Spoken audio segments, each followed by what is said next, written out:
The wall. I'm sure only one person comes to mind when you hear those two words. The man, the myth, Donald Trump.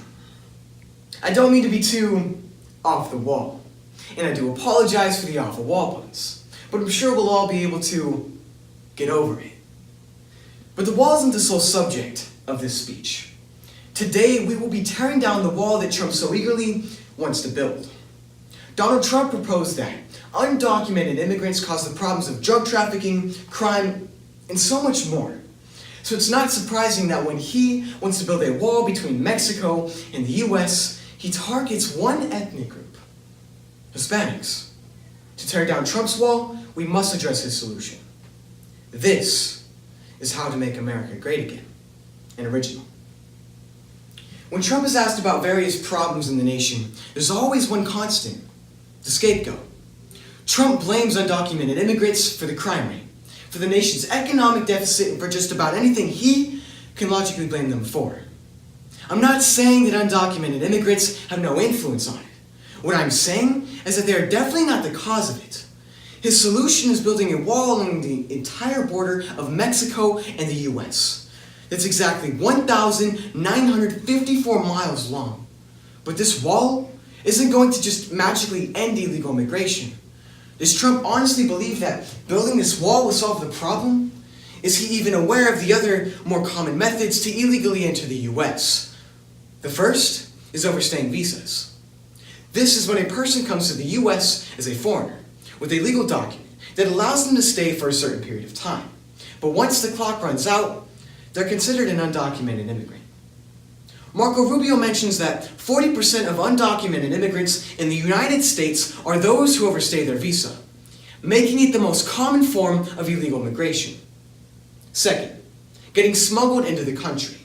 This is when people are crammed into little compartments that Border Patrol officers often assume people can't hide in. This can range from seats to wheels. Third, going through the hundreds of tunnels and underground systems of inhospitable terrain. These tunnels stretch out for miles, from one side of the border to another. This allows immigrants to cross without much of a risk. Needless to say, a wall is not going to stop people from overstaying their visas. A wall will not stop people from being snuck across the border.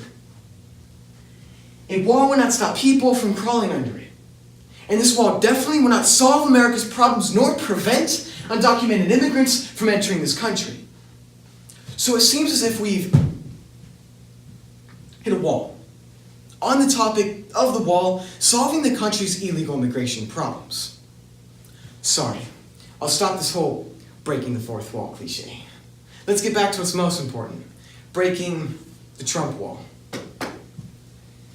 According to New York Times, the wall will cost a total of $70 billion and $150 million a year to maintain. Trump reassured the US that Mexico will pay for this one way or another. However, Mexico's President Peña Nieto stated, "My position has been and will continue to be very firm, saying that Mexico cannot pay for that wall. Since Mexico won't pay for it, Trump will impose a higher import tax on goods entering the US from Mexico. Not only are we going to build a wall that isn't effective, we're going to be hurting our economy as we do it. If the US persisted with the import tax, many US retailers would suffer the consequences of such a mandate and pass off the costs to US consumers. Ranging from food to transportation, the prices of goods would skyrocket in the United States. This isn't even mentioning the possibility that Mexico's citizens will retaliate by boycotting US companies like Walmart, which in doing so would significantly decrease shares and profits, detrimentally affecting US taxes, jobs, and the economy. Trump believes that Hispanics are the reason for the crime rate in the US, but migration policy debunks that by stating, out of 11 million undocumented immigrants in the United States, less than 3% have committed a felony. Now compare this to the 325 million US citizens. And out of those 325 million citizens, 20.4 million have committed a felony. Now I don't bring up this statistic to bash or point fingers, but what I want to achieve with this statistic is to demonstrate the simple fact that undocumented immigrants aren't the ones at fault for the crime in the nation.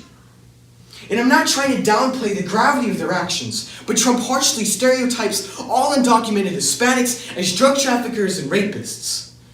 A quote provided from the Washington Post reveals Donald Trump stating, "They're bringing drugs, they're bringing crime, they're rapists." What about the honest people coming to America trying to make a living for them and their family? Not every single Hispanic who crosses the border is a criminal, but Trump generalizes them as bad people. As the leader of a free nation in the land of opportunity, is that the example he should be setting? If the president can racially stereotype and dehumanize an entire ethnic group, doesn't that make it even more okay for everyday citizens to be doing it? Our president isn't just condoning the separation of people, he's endorsing it. Mexico and the US isn't the only thing he is dividing.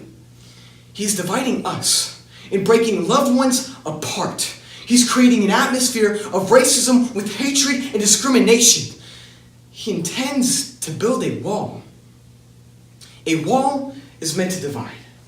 And if the United States of America decides to build a wall, wouldn't we be the divided states of America? Unity is what our country is founded upon.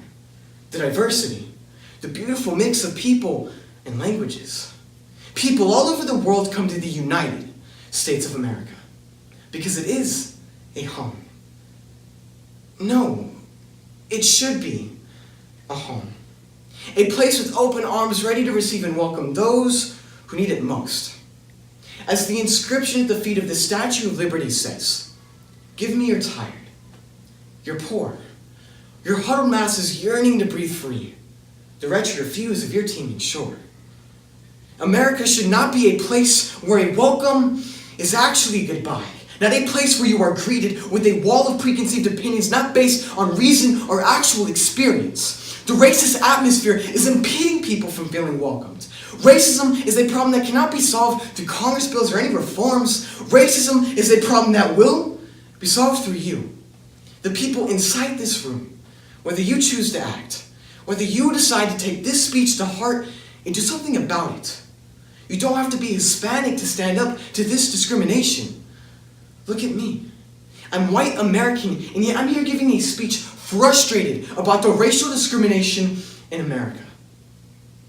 America runs deep with Hispanic roots, planted with the blood, sweat, and tears of the Hispanic people. And I stem from the idea that they are home.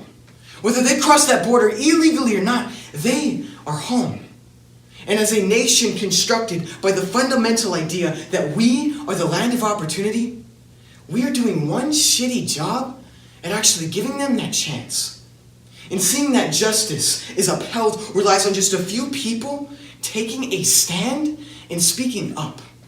The only way to cause an explosion is with a single spark. The only way to end this problem is by speaking up. The solution begins right here, right now. This is where the first crack begins. With me.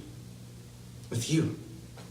And the more we talk about it, the more that crack grows until eventually Trump's wall falls.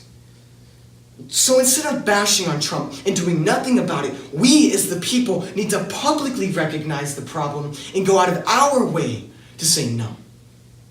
That is how it's going to be solved. Ha llegado a ser unidos, un solo gente, un solo nación, porque somos los Estados Unidos, to become united as one people, as one nation, because we are the United States of America. And this is how we make America great again.